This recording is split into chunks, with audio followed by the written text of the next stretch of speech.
For every generation of gamers, there's always that one game that unifies them. That one game that they always loved playing.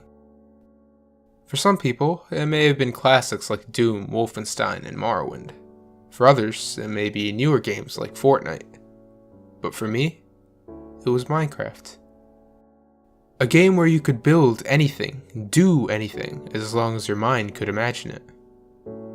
But somewhere along the way, Minecraft became less of a mainstream game that everyone loved, and more akin to what games like Fortnite are today. For lack of a better word, cringy, and marketed towards children. But somehow, it stood the test of time. And even now, as the previous audience begins to move away from it, and its original audience begins to return, the game still lives. Hell, it's even prospering. Not just in the minds of its players, but in the lives of those who played it. Lives like mine. Journeys that were forever inadvertently changed by it. And a journey that, in honor of Minecraft's 10th anniversary, I'd like to share. I first discovered Minecraft in middle school. Back then, my friends and I would go to our school's computer lab and log on to the Minecraft website to play the Classic Edition online, rinsing and repeating for every lunch we had for months. For us, it didn't matter whether or not we could play the survival mode that had recently come out, or whether we would ever own the game. All that we really cared about was building to our heart's content, and in my case, destroying others' creations to my heart's content. A few months would pass like this, and eventually we would get kind of bored of that same old repetitive Minecraft classic. But rather than move on to another game, my friends and I moved on to another device. See, at the time, none of us owned anything more than maybe a Nintendo Wii and an Xbox or a PS3. So what we all planned to do instead, so that we could play with each other, was to ask our parents for one of those 4th generation iPod Touches. Specifically so that we could play games on them together before school started.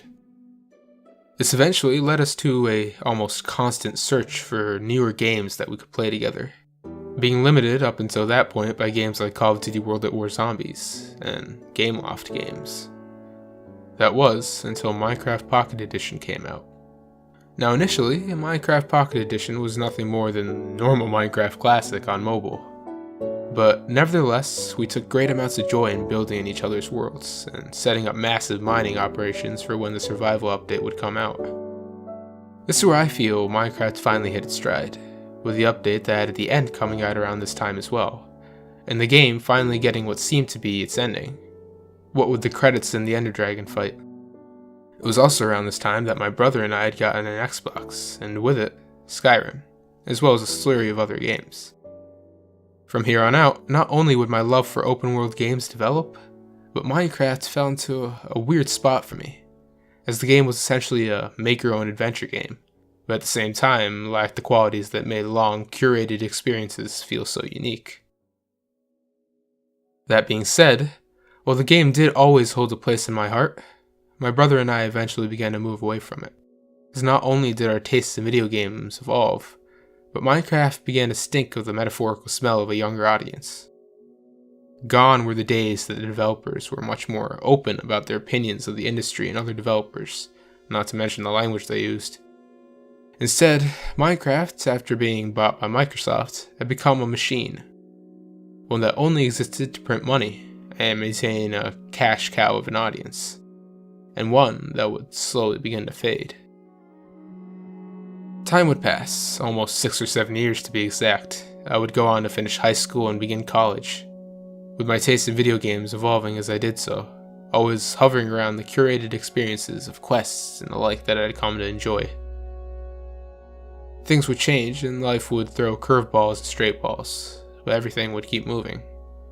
This is where I'd like to talk about what really made me want to make this video. The fact that after seeing everything in life move so fast, I, as well as many my age, finally decided to slow down and smell the roses. It seems that after years of constantly chasing whatever new toy the game industry, and hell, even life was throwing our way, we eventually found our way back to what was familiar to us. Looking back on what Minecraft had meant to me now, I realize a lot.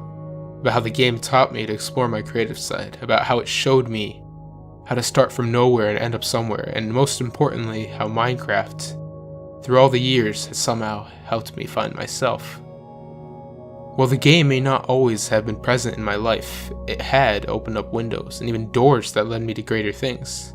I'd even say that to some extent, this channel was founded on the idea that I needed to present Elder Scrolls and games in general in a format I found more palatable to audiences, though it did take quite a time to get started. This entire time, I've always been searching for the next thing that I could do that would make my content ever so slightly better. A little snippet of genius that I felt would convince people that what I made and would make was worth their time. I never set out to make money or to make it big. I simply had wanted everyone to be able to experience and see the same things that I saw in games. To be able to understand the same things that I felt everyone at some point had felt, even if it was behind the most rose-tinted of glasses. And somehow, all of it comes back to Minecraft. The game that at first seemed so boring to me, that at another point seemed childish despite my own feelings on it, and even felt nostalgic upon my return. It all circled back around to my childhood and how I felt like I was longing to express my emotions. How I felt like I was longing to tell the world that I'm still here, that despite the constant push of time, that I would get myself out there and prove that what I was doing was worth something, what I experienced was genuine. It was as though this one game had helped me find my own solution to the eternal question that humans had asked since we were able to reason. Why am I here? What is the purpose of life? Does what I do matter? And I think that for me, it was the ability to know I'm here right now, living in this world, able to tell my story, to have my stories passed on, and to constantly keep living every day for the moment. And all of it, in the most strange and roundabout way, comes back to that game. Minecraft.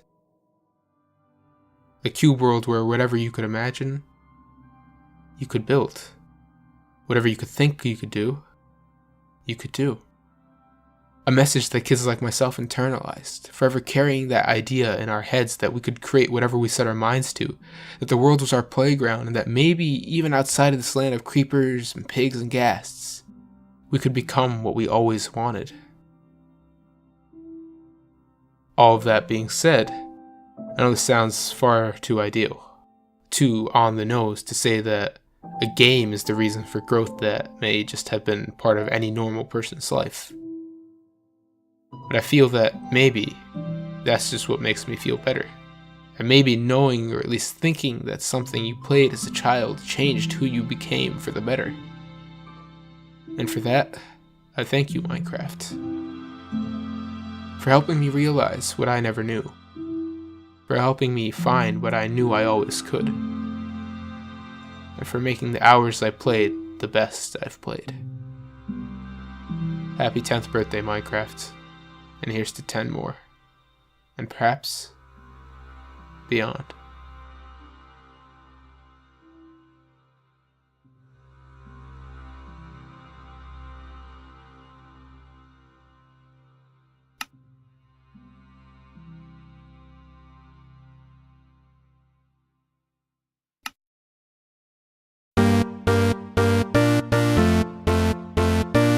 Creeper.